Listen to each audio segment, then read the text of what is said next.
Herkese yeniden merhaba, ben Damla. Bugün sizlerle bu üzerimde gördüğünüz degece yaka elbiseyi nasıl diktiğimi paylaşacağım.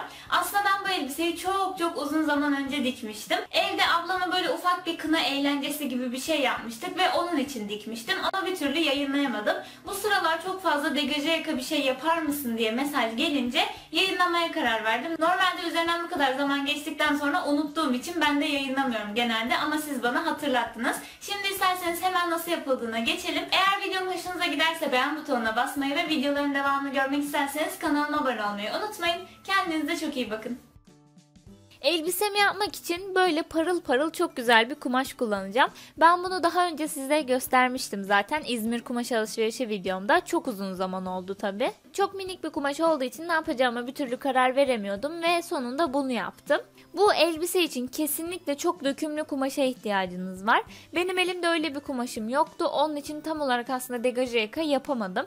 Ama bence güzel bir görüntü oldu. Saten gibi, viskon gibi, krep gibi akan kumaşlar kullanırsanız daha güzel sonuç alacağınıza emin olabilirsiniz. Ne kadar bir kumaş kullanmamız gerekiyor? Elbiseyi yapmak istediğimiz boyuttan şöyle bir 20 santim daha fazla kumaşınız olursa gayet yeterli olacaktır. Hatta askılı olduğu için de sadece göğüs ve etek ucuna kadar ölçeceksiniz. Yani çok daha minik bir kumaşa ihtiyacınız olacak. Öncelikle kumaşımı 4'e katlıyorum. Biliyorsunuz ki ben hep tek yöne doğru 4'e katlıyorum. Ama bu sefer kumaşımın eni çok dar olduğu için anca boyundan tekrardan katlayarak 4 kat kumaş elde edebildim. Kalıp olarak kendi diktiğim bir elbiseyi kullanacağım. Bunda sıfır kollu bir parça kullanmanız sizi daha rahat ettirir. Elbisemi ikiye katlıyorum ve kumaşımın kat yerine yerleştiriyorum. Yerleştirirken omuz kısmını almıyorum. Koltuk altının yarısına kadar alıyorum. Daha sonra etrafından kesmeye başlıyorum. Ben fermuarlı veya düğmeli bir şey yapmayacağım için hafif geniş bir kesim yaptım. Koltuk altından yakaya doğru gelirken burada çok önemli bir şey var. Degajı yakada önemli olan tek şey bu yaka kısmını hafif geniş kesmeniz. Ne kadar çok böyle sallanmasını aşağıya düşmesini istiyorsanız o kadar çok burayı geniş kesmeniz gerekiyor. Degajı yaka benim tarzıma çok uygun olmadığı için açıkçası ben çok fazla abartmak istemedim. Ama siz istediğiniz kadar burayı genişleterek daha dökümlü bir sonuç alabilirsiniz. Daha sonra parçalarından bir tanesini kenara alıyorum. Ve diğerini tam koltuk altından itibaren dümdüz kesiyorum. Bu benim arka parçam olacak. Arka parçayı düz yapmak istedim ben. Parçalarımı birleştirmeden önce pervazlarımı keseceğim. Biliyorsunuz ki pervazları tam birebir kesiyoruz. Yani aynı boyutta oluyorlar. Onun için birleştirmeden kesmek istedim ben. Kalan kumaşıma önce ön sonra arka parçamı yerleştiriyorum ve yakasını taklit ederek kesiyorum.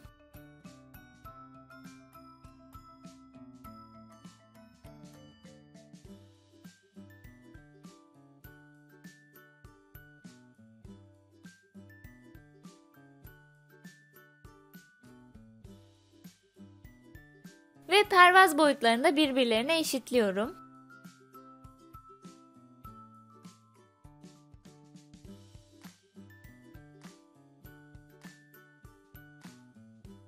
Pervaz parçalarımı yüzleri birbirine bakacak şekilde üst üste yerleştiriyorum ve kenarlarından dikiyorum. Diktikten sonra bu şekilde görünüyor.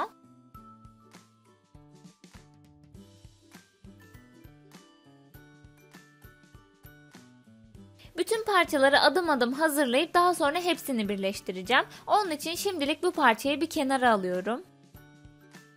Daha sonra elbisemin ön ve arka parçasını yüzleri birbirine bakacak şekilde üst üste yerleştiriyorum ve kenarlarından dikiyorum. Diktikten sonra bu şekilde görünüyor. Ben overlock makinesi kullandım ama siz düz dikiş dikip kenarına sürfile de çekebilirsiniz.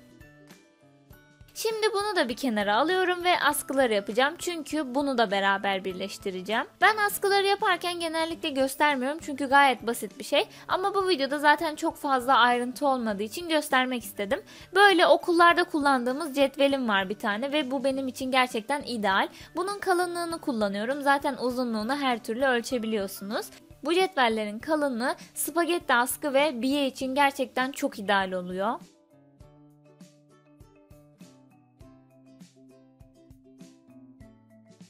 Askılarımı kestikten sonra düz düz içeride kalacak şekilde katlıyorum ve kenarından dikiyorum. Diktikten sonra bir tel tokaya ipimi geçiriyorum ve bunu tersine çeviriyorum.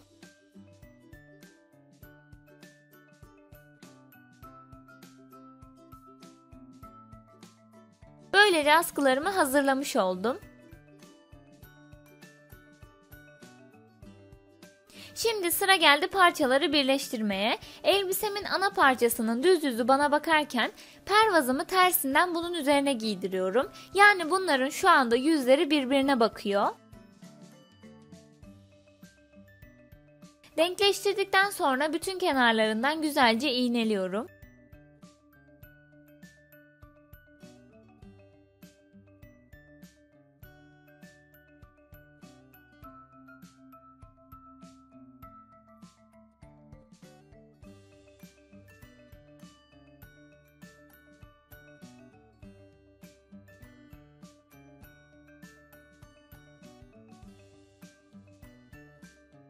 İğneledikten sonra hazırlayıp kenara aldığım askılarımı bu şekilde bunların arasına sokuyorum. Ve ön parçamın en köşesine denk gelecek şekilde bunu oradan çıkarıyorum ve üzerinden iğneliyorum. Burada askıların boyutunu ayarlamanız çok önemli. Üzerinizde prova yaparak mutlaka askı boyunu hazırlamış olun.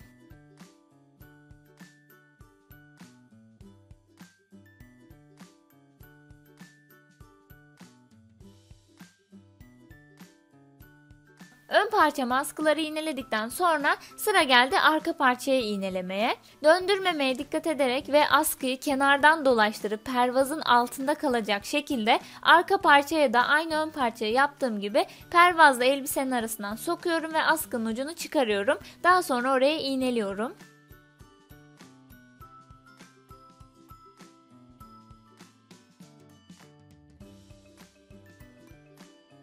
Orta kısımdan ölçerek uzaklıkları aynı olacak şekilde diğer askımı da iğneliyorum.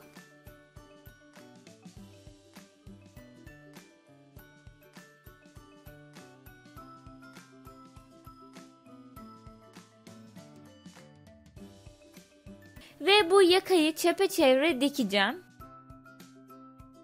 Diktikten sonra bu şekilde görünüyor.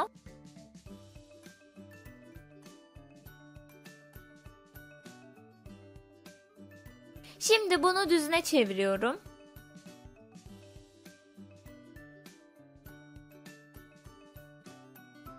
Ve gördüğünüz gibi hem pervazım düzgün bir şekilde dikilmiş oldu hem de askılarım tertemiz elbiseyle birleşmiş oldu. Şimdi bunun kenarından bastırma dikişi yapabilirsiniz veya benim gibi sadece ütüleyip pervaz kısmını içeriden terleyebilirsiniz. Ben dikiş görüntüsü istemediğim için o şekilde yaptım.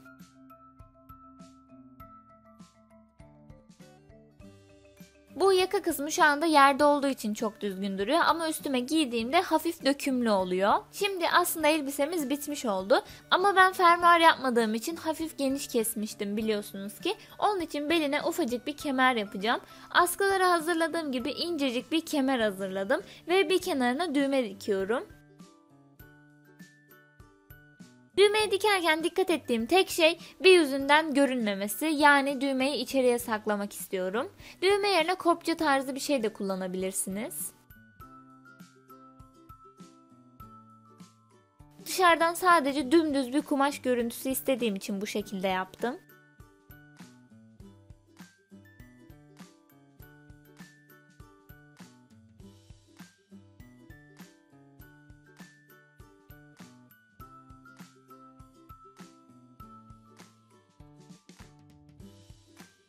Kemerimin diğer ucuna da minik bir ilik açıyorum.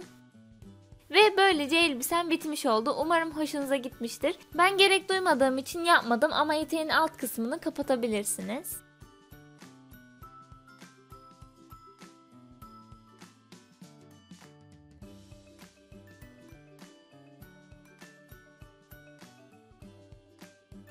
Eğer videom hoşunuza gittiyse beğen butonuna basmayı ve videoların devamını görmek isterseniz kanalıma abone olmayı unutmayın. Kendinize çok iyi bakın.